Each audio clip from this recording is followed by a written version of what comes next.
Саламатсыңарбы? Бүгүнкү сабакта маселелерди чыгарабыз. ОРТде ар кандай маселелер келет. Негизи кандай маселе келердигин билип болбойт. Ар түркүн маселелер келиши мүмкүн жана бардыгына даярданып өтүү дагы мүмкүн эмес. Биз колдон келишинче билген маселелерден даярдана беребиз.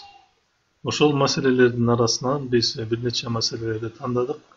Ушуларды талкууласак, буюрса жардамы тиет деген ойдобуз. Ал маселенин түрлөрү: биринчиси Эйлер-Вен диаграммасын колдонуп маселе чыгаруу, жаш курак маселелери, графикалык маалыматты анализдөө, стандарттык эмес маселелер. Анда эмесе маселе чыгарганга өтөбүз. Биринчи типтеги маселелер бүгүнкү темадагы Эйлер-Вен диаграммасын колдонуп маселе чыгаруу. Мисал, класста 28 окуучу бар, алардын ичинен волейболго 14 окуучу, баскетболго 12 окуучу, ал эми волейболго да, баскетболго да 5 окуучу катышат. Суроо: канча окуучу спорттун волейбол жана баскетбол түрлөрүнө катышпайт?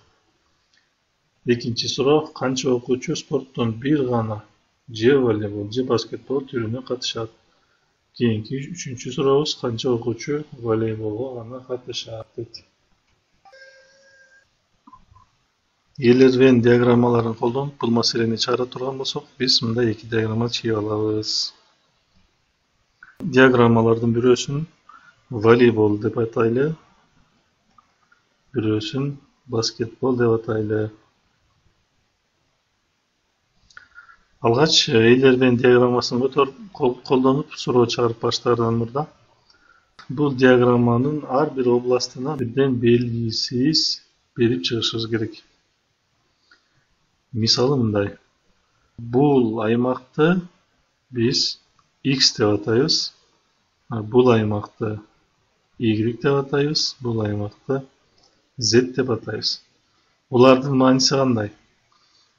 Y бул волейболго дагы, баскетболго дагы катышкан балдар. X болсо бир гана волейболго катышкан балдар, Z болсо бир гана баскетболго катышкан балдар. Эми бул жерден волейболго катышкан балдар ким деген суроо сурала турган болсо, анын жообу бир гана X эмес, анын жообу X менен Y болот. Себеби X'тер дагы волейболго катышат, Y'тер дагы волейболго катышат. Ошондой эле баскетболго катышкан окуучулар ким деген суроо болсо, алар Y плюс Z, ушул окуучулар баскетболго катышкан болот. Экөөнү тең катышкан окуучулар кайсы деп турган болсо, анда ал Y болот. Y'тер волейболго дагы, баскетболго дагы катышкан активист окуучулар. Эми суроонун берилишинде класста 28 окуучу бар дейт. Алардын ичинен волейболго 14 окуучу, баскетболго 12 окуучу катышат дейт. Жазабыз: волейболго 14 окуучу катышат. Демек, X кошуу Y барабар 14. Баскетболго 12 окуучу катышат. Демек, Y кошуу Z барабар 12. Ал эми волейболго да, баскетболго да 5 окуучу катышат. Демек, Y бул 5ке барабар. Волейболго да, баскетболго да катышат. Биринчи сурообуз: канча окуучу спорттун волейбол жана баскетбол түрлөрүнө катышпайт дейт.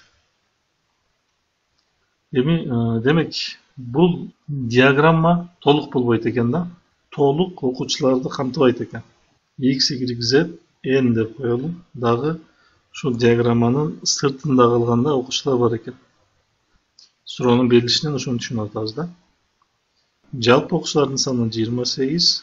Демек, X кошуу Y кошуу Z кошуу N 28ге барабар. Эми Y бизге белгилүү. Y бизге белгилүү болсо, биз Z'ти таба алабыз. Y'нин ордуна 5 койсок, 5 кошулган Z 12. Анда эмесе Z канча болот? 7 болот. Биз X'ти дагы таба алабыз. Y'тин ордуна 5 койсок, X'ибиz канча болот? 9 болот. Эми ушул тапкан маанилерди бул жактагы белгисиздердин ордуна коюп, биз N белгисизин таба алабыз. X бул 9, Y 5 Z 7 qo'shilgan n barobar 28. 9 qo'shuv 7 qo'shuv 5 21 bo'ldi. Demek n barobar 28'ten 21'de geltiriz. 7. Biz hazır birinci sorunun cevabını taptık. Birinci sorunun cevabı 7 o'quvchi sportun voleybol jana basketbol turlarına katışpaydı. İkinci sorusuna cevap verelim. Qancha o'quvchi sportun bir gana je voleybol, je basketbol türüne katışadi. Bir gana sportga katışkanlar bular X anan Z. Bularda tapqanбыз. X manisi 9, Z manisi 7. Cevabı 16 o'quvchi. Üçüncü sorumuz. Qancha o'quvchi voleybolga gana katışadi? Voleybolga gana katışkanlar bu X. Cevabı 9. Keyingi mesele türlerini ötөбүз. Keyingi meselemiz yaş kurak meseleleri. Misal, atası 4 yıl murda balasından 2 есе uluğu, alemi 17 yıl murda 3 есе uluğu bolçu, atası hazır kança yaşta. Biz atası menen balasının uçurdağı yaşlarını yazıp alışımız gerek bu yerde birinci. Misal, atası A yaşta değil, balası B yaşta değil. Atası 4 yıl murda balasından 2 есе uluğu dedi. Atasının azırkı yaşı 6 A olsa 4 yıl murdağı yaşı A minus 4 olur. Atası 4 yıl murda dedi. Balasından 2 есе ulu bolçu dedi. Demek A minus 4 2 есе köp bolçu emnege salıştırmalı? 4 yıl murdağı balasının yaşına salıştırmalı. Bunday kılıp жазабыз. Bu bizden birinci tengdememiz oldu. Alemi 17 yıl murda 3 есе ulu bolçu. Uşa okşoş ile tüzöz. Demek 17 yıl murda A minus 17 olup 3 есе ulu bolçu emneden ulu bolçu balasının yaşından 17 yıl murda. 17 yıl murdağı balasının yaşından ulu bolçu. Tengdemeler sisteması gelip çıktı. Şunu çalışırız gerek. Kaşalarda açıp alalım. Bunday alalım. Birinci tengdemeni biz minus 1'ge köbeytelim. Birinci tengdemeni minus 1'ge köbeytsek bizde minus A plus 4 barabar minus 2B plus 8. İkinci tengdememiz özgörtpöyle oşo boyunca yazarız. Koşu hikmasını kollanırız. İki tengdemeni koşup söyleriz.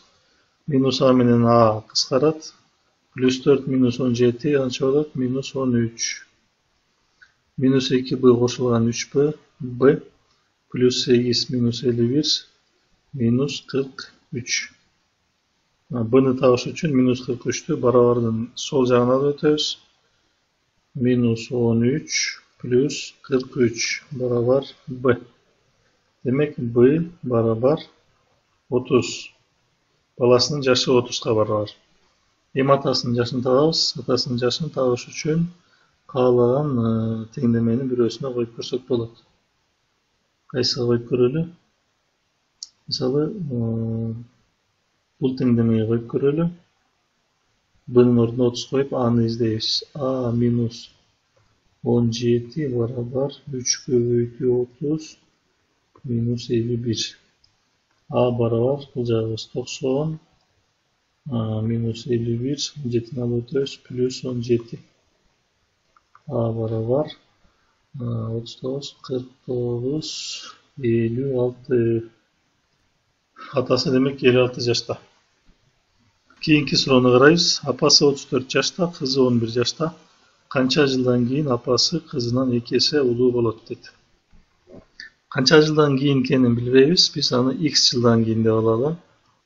X yıldan keyin aytalı apası 2 есе ulu болады dep kabul aldık. Biz X'ti табышыбыз керек hazır. Oşonda apası 34 yaşta, kız 11 yaşta. X yıldan keyin 2 есе ulu bolsa, anda X yıldan keyin apasının yaşı 34 koşu X. Ушул 2 эсе улуу болот. Эмнеден? Ошол убактагы кызынын жашынан. Ал убакта кызы канчага чыккан болот? 11 кошу x. Эндеме табылды? Ушул жерден x'ти табабыз. 2 көбөйтүү 11 22, 2x 22'ni 1 алып өтөбүз, x'ти 10 жака алып өтөбүз. 34 минус 22 барабар 2x минус x, бул жерден x барабар 12 табылды. Демек 12 жылдан кийин апасы кызынан 2 эсе улуу болот экен. Графикалык маалыматты анализдөө эсептерин көрөбүз.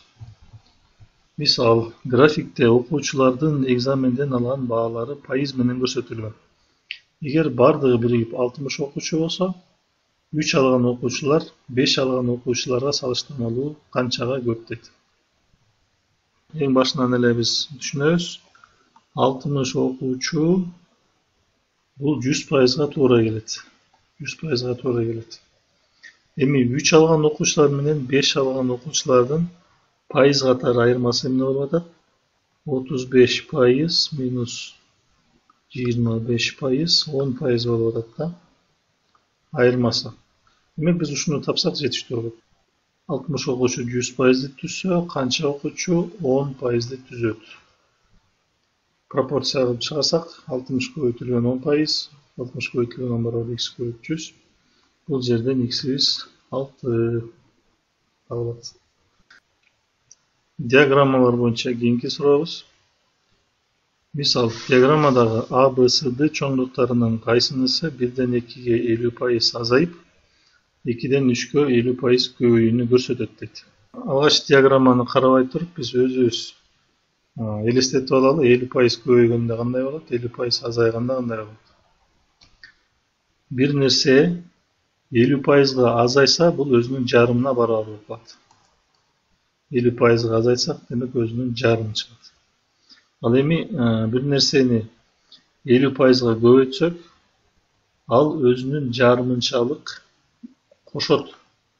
Өзү ушул болсо, өзүнүн жарымынчалык үстүнө кошот. Элестетүүнү алдык. Эми кайсы ушуга окшош көрөбүз. A чоңдугу ушундай көрсөтөбү? 50% азайыптыр, бирок 100% көтөрүлүптүр. Бул туура эмес. B 50% азайыптыр, бирок өзүнүн жарымынчалык кошпоптур. Андан аз эле кошуптур. Демек бул дагы туура эмес.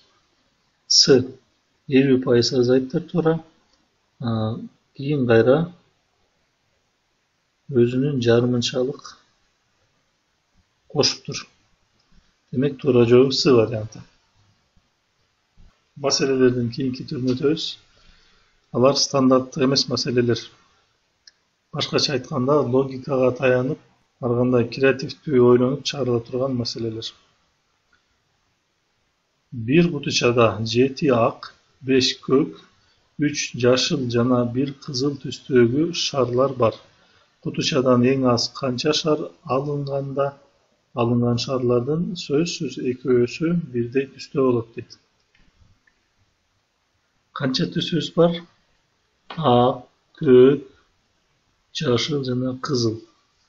Эң аз дегенде канча шар алынганда, алынган шарлардын сөзсүз экөөсү бирдей болот дейт. Эми элестетип көрөлү, биз 2 шар алсак, биз 2 башка түстөгү шарларды алышыбыз мүмкүн. Анда экөөсү бирдей болбой калат. 3 шар алсак, анда да бири-бирине окшошпой калышы мүмкүн, себеби бизде 4 башка түс бар да, 4 түс бар.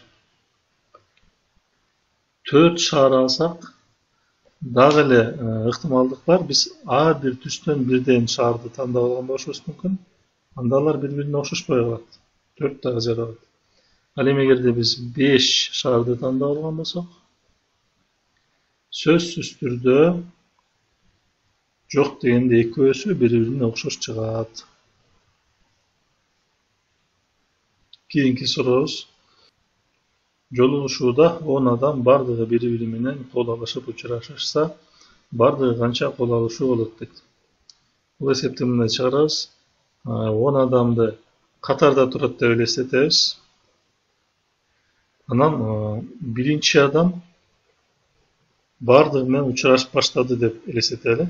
Ошондо биринчи адам канча жолу учурашат? 9 жолу учурашат. 9 жолу кол алышат. Ар бирөө менен кол алышып чыкты. Экинчи адам, андан кийин экинчи адам кол алышып учурашып баштады. Бул канча жолу учурашат? Бул 8 жолу учурашат. Себеби биринчи адам менен бул буга чейин учурашкан, аны менен кайра кол алышып учурашпайт. Үчүнчү адам канча жолу учурашат? 7 жолу учурашат. Төртүнчү адам 6 жолу. Бешинчи адам 5 жолу, алтынчы адам 4 жолу, жетинчиси 3 жолу, сегизинчиси 2 жолу, тогузунчусу 1 жолу учурашат. 10-нчу адам учурашпайт, себеби аны менен бардыгы кол алышып учурашып чыккан болот. Демек биз 1ден 9га чейинки сандардын суммасын тапсак, бардык кол алышуулардын санын табабыз. 1ден n'ге чейинки сандардын суммасын тапкан формула бар. Ал төмөндөгүдөй.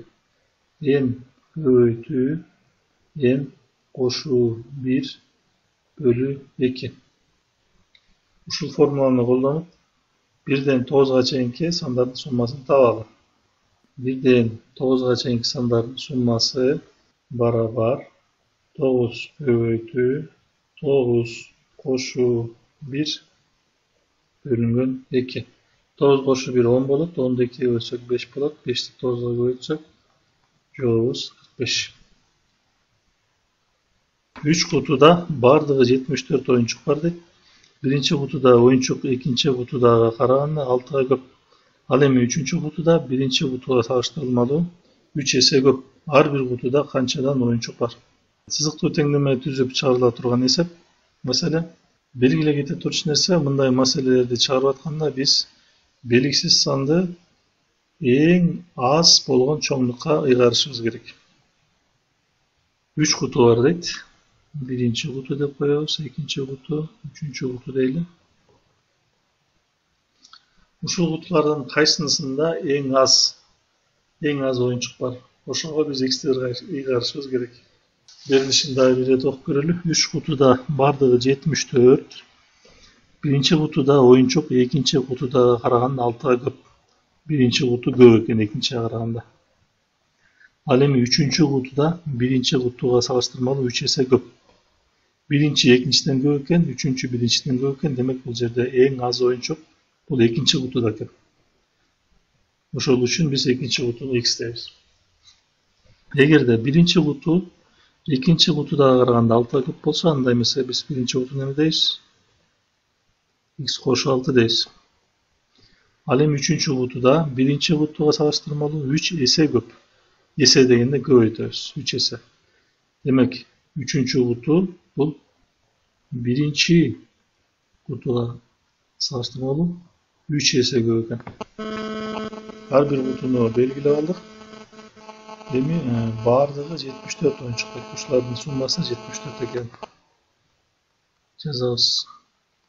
Кашаны ачып алалы. Дароо.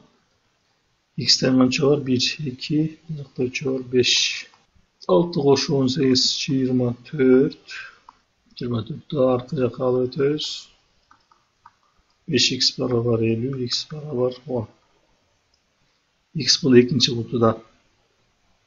Ар бир кутуда канчадан оюнчук бар дейт. Экинчи кутуда 10 оюнчук болду. Экинчи кутуда. Биринчи кутуда 10 кошуу 6. 16 оюнчук бул биринчи кутуда болду. Ал эми үчүнчү кутуда 16'dan 3 эсе көп.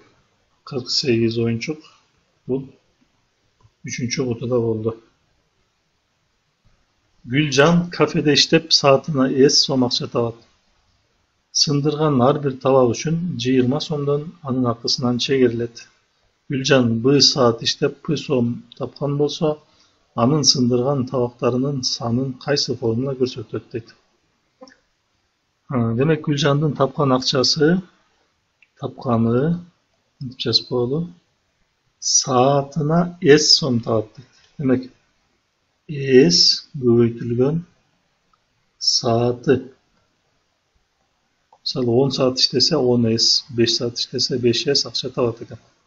Сындырган ар бир табак үчүн 20 сомдон анын акысынан чегерилет дейт.